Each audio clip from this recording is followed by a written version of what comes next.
Noong May 2, 2015, na may isang maaraw na katapusan ng linggo, ang isang mansyon sa bansang Canada ay biglang napaligiran ng mga kapulisan dahil may isang kakilakilabot na pangyayari na naganap dito. Ang may-ari ng mansyon na ito ay pinatay at pinagputol-putol sa mahigit 100 piraso. At ang salarin nagmuwa ng krimen ay agad na naaresto sa pinangyarihan. At ang mamamatay tao sa kasong ito at ang may-ari ng mansyon ay parehong nagmula sa Hebei, China. At hindi lang yon, dahil sila'y magkamag-anak na nagtutulungan sa lahat ng paraan. Ngunit ano ba talaga ang totoong nangyari sa pagitan ng magkapamilya na ito na humantong sa patayan? Naganap ang insidente sa Vancouver, Canada, bilang pangatlong pinakamalaking lungsod sa baybayin sa metropolitan area. Dahil sa may banayad na klima at kaaya-ayang panahon sa buong taon, sinasabi nila na ito ang lugar kung saan nagtitipon-tipon ang pinakamaraming imigranteng Chino. At ang 42 taong gulang na negosyanteng Chinese mula sa mainland China na si Yuan Gang ay pinatunayan ito. Sa kanyang murang edad ay namuhunan siya sa negosyo ng pagmimina sa carbon sa China. Kaya naman siya'y naging napakayaman. Matapos noon nagpasya siyang lumipat sa Canada noong September 2005 kung saan nagpakasal siya sa isang Canadian Chinese. Makalipas ang halos 2 taon noong 2007 nauwi sila sa diborsyo. Kasabay nito, habang siya'y nasa Canada ay namuhunan din siya sa real estate kung saan siya'y nagtagumpay at kahit marami na siyang pera ay hindi siya tumigil at humihingi ng higit pa. At ang kanyang tanging libangan ay ang pangongolekta ng mamahaling bahay at mga mamahaling sasakyan. Gamit ang kanyang pera, bumili siya ng isang bahay na may napakalaking hardin sa isang lugar kung saan tanging ang pinakamayayamang tao lamang sa Canada ang nakatira, na may kabuuang halaga na 76.5 million yuan na may katumbas na 675 million sa peso. At tungkol naman sa kanyang mga sasakyan, siya'y nagmamay-ari ng ilang Bentley, mayroon ding ilang Rolls Royce, at walang kahit isang luxury cars na wala ron. At hindi lang yon, bumili rin siya ng isang private island na sobrang mahal, at higit pa riyan isang dekalidad na yate. At para sa isang lalaking maraming pera, ano nga ba ang nagiging pangunahing problema? Walang iba kundi mga babaeng parang mga langaw na nagkukumahog sa pera. Si Yuan Gang ay nagkaroon ng mahigit 100 kasintahan. Siya'y nabubuhay sa pagiging babaero. At dahil sa kanyang pera, maraming babae na araw-araw ay pabalik-balik sa kanyang bahay. At kahit hindi siya gumawa ng paraan para makuha ang loob nila, ang mga bata at magagandang babae mismo ang kusang dumarating. At habang patuloy na lumalago ang kanyang negosyo noong 2010, alam niyang hindi niya kaya ang mag-isa. Kaya naman humingi siya ng tulong sa kanyang mga kamag-anak at kaibigan na nasa Canada din. At nangakong bibigyan niya sila ng pera kung tutulungan nila siya sa kanyang negosyo. At ang isa sa kanila ay si Zhao Li, na 54 na taong gulang. Nang panahong yon, kasama ni Zhao Li ang kanyang asawang si Li Xiaomei at kasama ang kanilang nag-iisang anak na babae na si Florence. Mula sa China, lumipat sila sa Canada at nagpatakbo ng isang kumpanya ng printing. Ang asawa ni Zhao Li na si Li Xiaomei at Yuan Gang ay magpinsang buo. At hindi tulad sa mayamang si Yuan Gang ang pamilya ni na Zhao Li at Li Xiaomei. Well, sa halip ay isa lamang silang tipikal na normal na pamilya. At kahit medyo may kaya sa buhay, hindi ito nangangahulugan na kasing ganda ng yaman ni Yuan Gang. At ang dahilan kung bakit pumunta ang pamilya ni Zhao Li sa Canada ay para yumaman din. Dahil gusto rin nilang mamuhay ng marangal tulad ni Yuan Gang. At nang kinausap ni Yuan Gang si Zhao Li at sinabing bibigyan niya sila ng pagkakataong umahon kung tutulungan nila siya sa kanyang negosyo, walang pag-aalinlangang pumayag si Zhao Li. At mula noon ay nagsimula siyang tulungan si Yuan Gang sa pagpapatakbo sa negosyo. Ang kanya namang asawang si Li Xiaomei ay binigyan din ni Yuan Gang ng posisyon sa accounting. Siyempre tungkol naman sa kanilang sweldo, kung ikukumpara sa ibang mga kumpanya at negosyo, ay binabayaran sila ni Yuan Gang ng napakalaking halaga, na doble sa kanilang kinikita sa kanilang sariling negosyo. Dahil dito, ay nagpatuloy ang kanilang masasayang araw. Sabi nga nila, kung gusto mong yumaman, dapat kang makipagkaibigan sa mga mayayaman.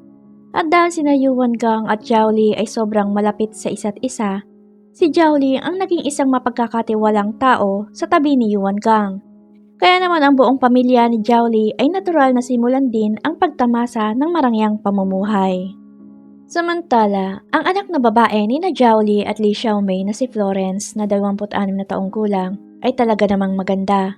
Lumalabas pa nga siya sa isang TV show sa Canada na ang programa ay para sa mayayamang residente ng ikalawang henerasyon ng Vancouver na may pamagat na The Daily Lives of Young Asian Women. At ito isang reality TV program kung saan ipinapakita nila ang pag-inom ng premium na red wine at mag-shopping sa Venice. Minsan ay binanggit ni Florence sa isang babaeng co-star na di umano mayaman ang kanyang tsuhin pero sobrang babaero daw nito at ayaw niya sa ugali nito. Matapos noon ipinagpatuloy niya ang pagkwento at sinabing kung may iwan siya mag-isa kasama ang tsuhin ay tataka siya. At kung minsan daw ay tinitingnan siya nito na parang hinuhubaran at kinikilabutan daw siya kung paano siya itrato na parang hindi pamangkin. Kaya naman madalas ay umiiwas siya dito. At sa totoo lang, nakakaramdam siya ng pagkainis dito. At para sa kanyang mga magulang na sina Zhao Li at Li Xiaomei, sila ay naging makapangyarihan. Ngunit walang kapangyarihan.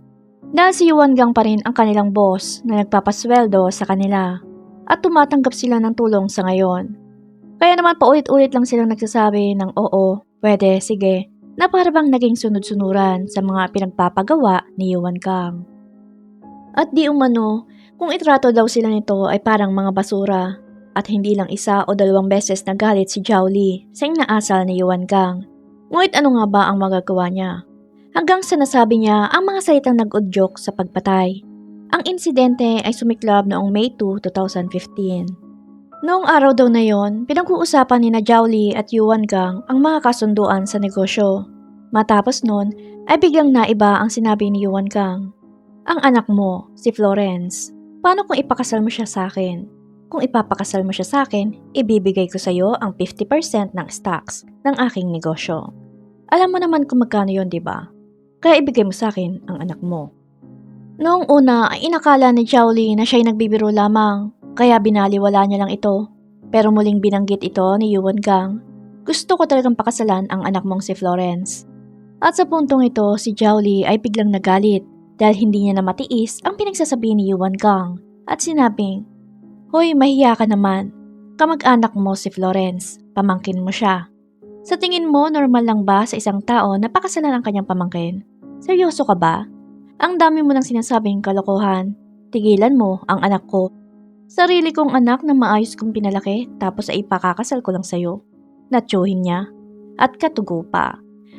Yan ay ayon sa mga sinabi ni Zhao Li sa harap ng hukom habang nililitis. At sinabi pa niya na di umano na buong buhay niya ay napakalapit kay Yuan Gang. At kitang-kita niya ng malinaw ang lahat. Napakaraming babae ang naglalabas-masok sa bahay nito ng 12-12 beses sa isang araw. At nakita raw mismo ng kanyang sariling mga mata ang lahat ng uri ng kabaliwan na ginagawa nila. At kung tungkol naman sa personalidad ni Yuan Gang, isa siyang basura para kay Zhao Li. At kung kausapin daw ni Yuan Gang ang mga kababaihan ay talagang marahas. Ito ay lalaking bastos at laging nambubugbog ng mga babae. Isa siyang bastardo na dating hari. Anong klaseng ama at anong klaseng mga magulang ang ipakakasal ang sariling anak sa isang lalaking ganyan? Sa totoo lang, sa kanilang dalawa, ang taong laging nanunumbat at nananakit sa iba ay si Yuan Gang. Dito'y sinabi ni Yuan Gang, walang sinuman ang nangangahas na kontrahin ako. Ako ang hari. Ako yung tipo ng tao na nabubuhay ng ganito ang pag-iisip. Gayunpaman si Zhao Li na laging yumuyuko sa kanya ay nagbitaw ng masasakit na salita at nagmura sa unang pagkakataon. Kaya naman doon ay lumabas ang masamang ugali ni Yuan Gang. Inundayan niya ng malalakas na suntok si Zhao Li at nagbantang papatayin ito. Sa puntong yon ay umatras si Zhao Li ng ilang hakbang at gayunpaman kailangan din niyang mabuhay at ipagtanggol ang kanyang sarili. At habang namimilog ang mga mata, sinabi din daw ni Yuan Gang na papatayin daw nito ang kanyang asawang si Li Xiaomei. At sa puntong yon ay agad na kinuha ni Zhao Li ang nakitang martilyo para lumaban. At nang makita ito ni Yuan Gang ay bigla siyang umatras at sinabing nasaan ang baril ko. Babarilin kita at papatayin. At saktong pagtalikod ni Yuan Gang para kunin ang baril, agad itinaas ni Jiaoli ang hawak na martilyo at hinampas ito kay Yuan Gang. Tinamaan siya sa likod ng ulo, ngunit nakapanlaban si Yuan Gang. Ang dalawa ay nag-agawan sa martilyo. Sa kanilang pagbubuno, ay nakatakbo si Yuan Gang at nakuha ang kanyang baril, ngunit agad namang naagaw ni Jiaoli. At sa harap mismo ng kanyang mga mata, 2 putok ang pinakawalan niya kay Yuan Gang, dahilan para tumigil ang paghinga nito. At nang makita niya na hindi na gumagalaw si Yuan Gang, napagtanto niya na nakapatay siya ng tao. At sa sandaling yon, ayon kay Jiaoli, ay nakarinig siya ng kakaibang kaluskos. Sa harap niya umano, ay nakakita siya ng isang malaking oso. At naisip niyang kailangan niyang hiwain ang oso sa mga piraso. Sa kanyang paningin, ang osong nakikita niya ay bangkay pala ni Yuan Gang. Kaya naman sinimulan niya itong tadtarin sa napakadaming 108 piraso. At ang dahilan kung bakit nabunyag ang insidente ay ang asawa ni Jiaoli na si Li Xiaomei. Nang bigla siyang dumating ay nakita niya ang sitwasyong ito. Nabigla siya sa kanyang nadatnan at agad na tumawag sa kapulisan. Kaya mabilis na nahuli si Jiaoli sa pinangyarihan. Sa korte, ipinagpipilitan ni Jiaoli na self-defense ang nangyari. Di umano, kung hindi daw niya ginawa ito, siguradong binaril siya ni Yuan Gang at siguradong siya ang patay. Ngunit sinabi ng abogado para sa panig ni Yuan Gang, iba ang kanyang nakikitang dahilan. Hindi ito naniniwala na nag-away sila dahil sa anak niyang babae. Napag-alaman daw ng abogado na nanghiram ng malaking pera si Jiaoli kay Yuan Gang at lubog din sa napakaraming utang. Nagtanong-tanong din ang abogado sa mga tao sa paligid at sinabi nila na kadalasan ay nagtatalo sila sa pera. At bali-balita na nagsiselos at naiinggit si Jiaoli kay Yuan Gang at ang mansyon kung saan nakatira si Yuan Gang ay matagal na daw pinagnanasahan ni Jiaoli. Sa harap ng korte, pinagdiinan ng abogado kay Jiaoli. Talaga ba?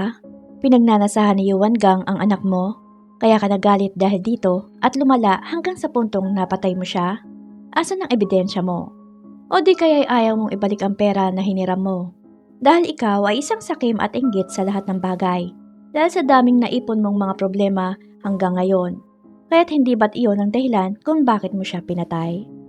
At sa unang hatol noong 2020, kinasuhan si Jiaoli ng not guilty para sa kasong sadyang pagpatay at ibinaba sa kasong homicide at paglapastangan sa bangkay. Sa huli siya'y sinintensyahan ng 10 taon at 6 na buwan sa bilangguan. Ngunit umapila siya laban dito. Gayunpaman, ibinasura ang apela noong October 5, 2020 at ipinagtibay ang unang hatol. Ngunit kahit namatay na si Yuan Gang, ang problemang ito ay hindi pa rin nagtatapos. Dahil namatay siya nang walang iniwang kahit na anong testamento para sa kanyang kayamanan. At ang lahat ng yaman, bukod sa mansyon, mga mamahaling sasakyan at isla, yate, at ang mga stocks ng 3 kumpanya na kanyang negosyo na nagkakahalaga sa hindi bababa sa 95 million yuan o 835 million sa peso, ay kanino kaya mapupunta? Dahil ang issue ng ari-arian ay ang isang magiging problema, kaya't biglang may sumulpot na 7 babae. 7 ina na nagsabi na isinilang nila ang anak ni Yuan Gang. At para mapatunayan sa korte kung anak nga ba sila ni Yuan Gang, ay isa-isang sinuri ang kanilang DNA. At ang resulta sa 7 sanggol ay 5 lamang ang nagpositive. Kumpirmadong anak sila ni Yuan Gang. At ang 2 sa kanila ay hindi anak ni Yuan Gang. Nagsinungaling ang 2 ina dahil sakim sa pera. At sa madaling salita, ang 5 sanggol ay may karapatang magmana ng ari-arian ni Yuan Gang. Ngunit ang isang babae na bigla ding sumulpot ay sinabing siya ang asawa ko at kasal kami. Sinabi niya na bago lumipat sa Canada si Yuan Gang ay magkasama na sila sa China, simula pa noong 2004. At noong panahong yon, ang babae ay 16 na taong gulang pa lamang at walang formal na kasal na naganap. At hindi rin nakarehistro ang kasal. Pero kiniklaim niya na kasal sila at siya daw ang taong nag-alaga sa mga magulang ni Yuan Gang sa China. Sa sinabi niyang mula 2004 hanggang 2005 ay magkasama na silang naninirahan sa China. Hanggang sa pumunta si Yuan Gang ng Canada noong September 2005 na kasama din siya. At nagkaroon sila ng anak na lalaki sa Canada. Ngunit di naglaon ay nagkasakit ang ama ni Yuan Gang sa China. At nagpasya silang siya ang mag-aalaga kaya bumalik siya sa China bitbit ang kanilang anak. At para sa kanya, siya ang asawa ni Yuan Gang na may karapatang magmana ng kalahati ng kanyang ari-arian. Kaya't nagsampa siya ng kaso sa korte para sa mana. Ngunit ang resulta ay talo siya sa kasong ito. Dahil una sa lahat, hindi yun ay parehistro ng dalawang ito ang kanilang kasal.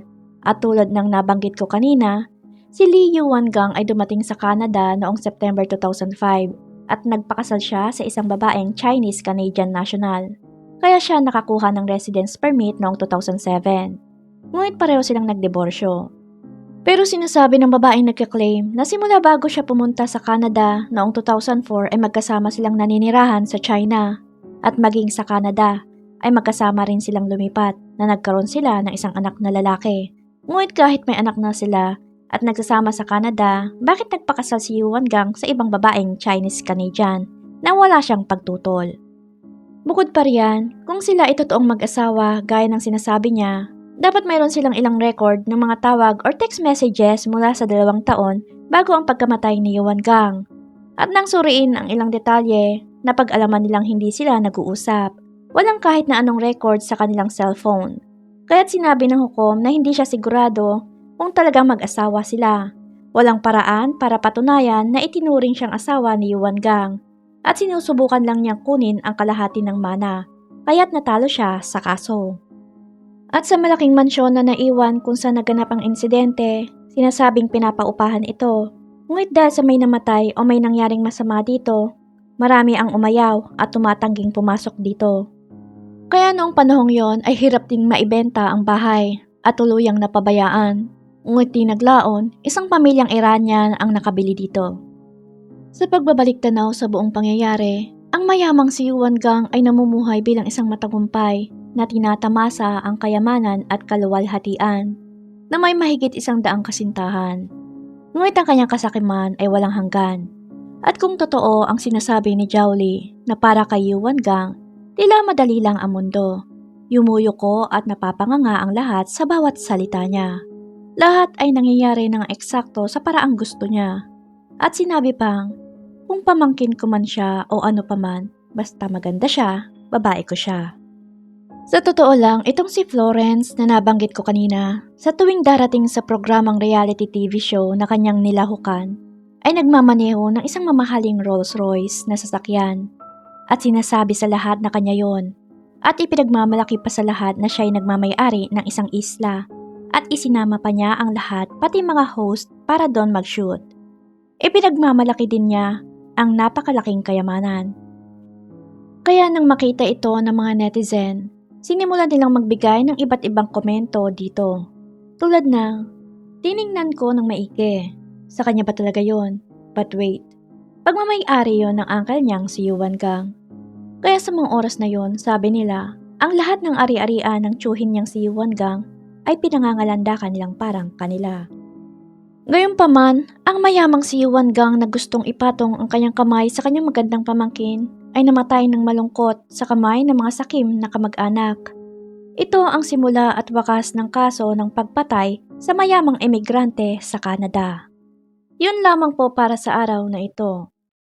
Pero bago po matapos ang video na ito, nais ko po munang batiin sina Miss Loy Valiente at Miss Elaine Rivera. Salamat po sa patuloy na pagsuporta.